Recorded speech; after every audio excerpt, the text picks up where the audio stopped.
ಎಲ್ರಿಗೂ ನಮಸ್ಕಾರ. ನಾವು ಹೋಗಿದ್ದು ಸಣ್ಣದೊಂದು ಪ್ರಯಾಣ ಮಾಡೋಕೆ ಅಂತ. ಆದರೆ ಅಲ್ಲಿ ಹೋದಾಗಲೇ ಗೊತ್ತಾಗಿದ್ದು ಈ ಪ್ರಯಾಣ ಸಣ್ಣದಲ್ಲ, ಅದ್ಭುತವಾಗಿರೋ ಪ್ರಯಾಣ ಅಂತ.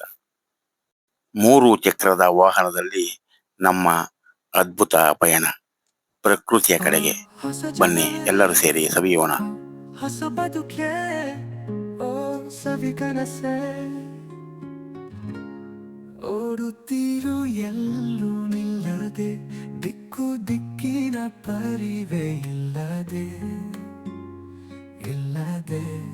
ಹೊಸ ಜಗವೇ ಹೊಸ ಬದುಕೆ ಸರಿ ಕನಸೆ ನಿನ್ನೊಳಗೆ ನೀನಿರು ಸಾಕು, ಬೇರೆಲ್ಲ ಏತಕ್ಕೆ ಬೇಕು. ಜೀವನವೇನೋ ತುಂಬ ಸಣ್ಣದು, ಬದುಕುವ ಬಯಕೆ ಇರಲಿ ದೊಡ್ಡದು. ಹೊಸ ಜಗವೇ ಹೊಸ ಬದುಕೆ,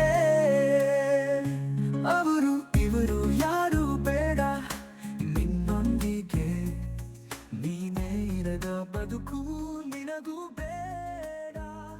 ನೋಡು ಹಸಿರು ಸಿರಿಯ ನಡುವೆ ಹರಿಯುವ ನದಿಯಲ್ಲಿ ಸದಾ ಹಾಡುವ ಮೀನುಗಳು, ಆ ಮೀನಿಗೆ ಆಹಾರವಾಗಿ ಪುರೋಹಿತರು ನೀಡುವ ಹಕ್ಕಿ, ಕಡಲೆಪುರಿ ಇತ್ಯಾದಿಗಳೇ ಆಹಾರ. ಈಗಿರುವ ಮೀನುಗಳನ್ನು ಇಲ್ಲಿನ ಸ್ಥಳೀಯರು ದೇವರ ಮೀನುಗಳೆಂದೇ ಪರಿಗಣಿಸುತ್ತಾರೆ. ಈ ಮೀನುಗಳನ್ನು ಮುಟ್ಟಲು ಮತ್ತು ಹಿಡಿಯಲು ಯಾರಿಗೂ ಅನುಮತಿ ಇರುವುದಿಲ್ಲ. ಈ ಮೀನುಗಳು ಈ ದೇವಸ್ಥಾನಕ್ಕೆ ಸೇರಿದ್ದು.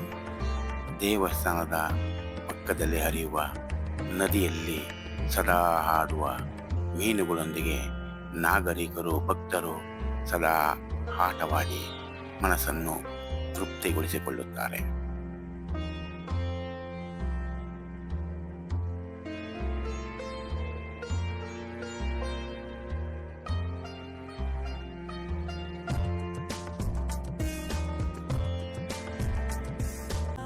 ಈ ದೇವಸ್ಥಾನಕ್ಕೆ ಹೋಗುವ ರಸ್ತೆಯಲ್ಲಿ ವಾಹನ ಓಡಿಸಿಕೊಂಡು ಹೋಗೋದೇ ಒಂದು ಅದ್ಭುತ. ಇಲ್ಲಿನ ಪ್ರಕೃತಿಗೆ ಮನಸ್ಸು ಸದಾ ಉಲ್ಲಾಸವಾಗಿರುತ್ತದೆ. ಈ ಪ್ರಕೃತಿಯನ್ನು ಸವಿಯದವರು ಯಾರೂ ಇಲ್ಲ. ಇಲ್ಲಿನ ಪ್ರಕೃತಿ ಅದ್ಭುತವೇ ಸರಿ. ಕಾಫಿ ತೋಟ, ತೆಂಗಿನ ಮರಗಳು, ಅಡಿಕೆ ತೋಟ ಮತ್ತು ಮೆಣಸಿನ ಬಳ್ಳಿಗಳು, ಇದನ್ನೆಲ್ಲ ನೋಡಿ ಸುತ್ತಿ ಮನಸ್ಸನ್ನು ಅಗ್ರ ಮಾಡಿಕೊಂಡು ನಾವು ಬಂದಿದ್ವಿ. ನಿಮಗೂ ಹೋಗೋಕೆ ಇಷ್ಟ ಆದರೆ ಖಂಡಿತವಾಗಿ ಈ ದೇವಸ್ಥಾನಕ್ಕೆ, ಧರ್ಮಸ್ಥಳಕ್ಕೆ ಹೋಗುವವರು ಪ್ರತಿಯೊಬ್ಬರು ಹೋಗಿ ನೋಡಲೇಬೇಕು. ಇದೊಂದು ಅದ್ಭುತ ಮತ್ತು ನೆಮ್ಮದಿಯ ದೇವಸ್ಥಾನ.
ಈ ಮಲೆನಾಡಿನ ಪ್ರಕೃತಿ ಸೌಂದರ್ಯವೇ ಒಂದು ಭೂಮಿ ಮೇಲಿನ ಅದ್ಭುತ.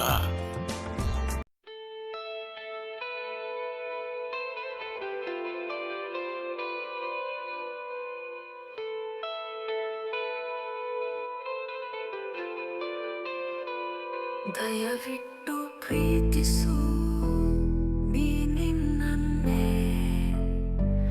ಹನಿ ಹನಿ ಪ್ರೀತಿಗೂ ಕೈ ಚಾಚಬೇಡ ಯಾರನ್ನು, ಬದುಕಿದು ನಿನ್ನದೇ ಸ್ವಂತ. ದಯವಿಟ್ಟು ಪ್ರೀತಿಸು ನಿನ್ನ ಬದುಕನ್ನು, ನಿನಗೆ ಅಂದ ಹೊಂಬೆಳಕ ಕೊಡಲು ಚಂದ್ರನಿರುವಾಗ, ಮಾಸಿದ ಕತ್ತಲೆಗೆ ಬೆಳಗಲು ಸೂರ್ಯನಿರುವಾಗ, ಬದುಕಲು ಏಕೆ ನಿರಾಸೆ. ದಯವಿಟ್ಟು ಪ್ರೀತಿಸುವೆ ನೀ ನಿನ್ನನ್ನೇ.